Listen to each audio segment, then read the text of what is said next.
que soit ton idée, tu trouveras dans quelques temps quelques personnes pour la soutenir. Comme vous l'avez certainement deviné, pour ce 4e cours, on continue avec les homophones grammaticaux et lexicaux, et en l'occurrence avec quelque, en un mot ou en 2 mots, variable, invariable, déterminant, adverbe, c'est ce qu'on va voir maintenant.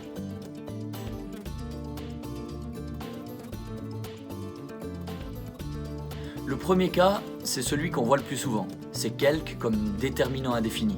Et là en fait on peut simplement le remplacer par des ou bien par plusieurs. Par exemple dans les phrases « j'ai vu quelques amis » ou alors « quelques dizaines de personnes arrivées ». A noter peut-être qu'il y a des cas où ce déterminant indéfini quelque ne s'écrit qu'au singulier, c'est quand on peut le remplacer par un certain, ou bien du, de là.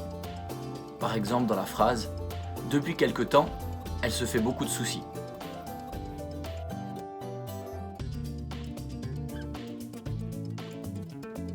Le deuxième cas, c'est quelque en tant qu'adverbe. On le voit moins souvent, vu que c'est un adverbe, eh bien, évidemment il est invariable. Et puis pour l'identifier, on va le remplacer par environ. C'est ce que vous allez avoir dans des phrases comme « j'ai parcouru quelques 300 mètres » ou alors « ce livre pèse quelques 3 kilos ».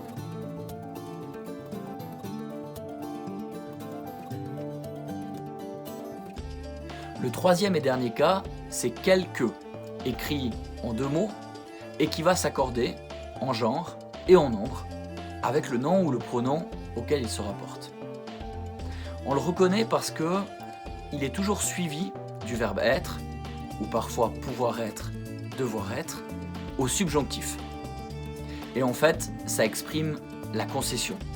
C'est ce qu'on aurait dans une phrase comme « quel que soit ton avis, je viendrai ».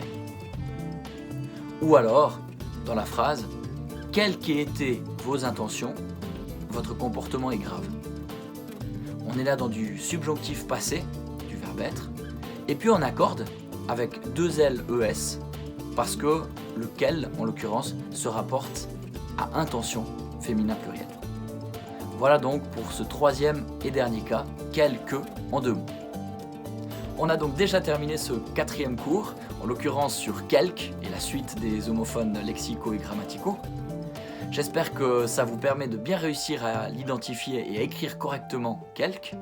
Pour vérifier ça, eh bien, je vous laisse faire l'exercice 30 à la page 352 du livre, et puis la petite fiche que je vous ai préparée et qui se trouve sous la vidéo ou alors sur Edmodo. Je vous laisse faire ça d'ici notre cours en ligne de mercredi.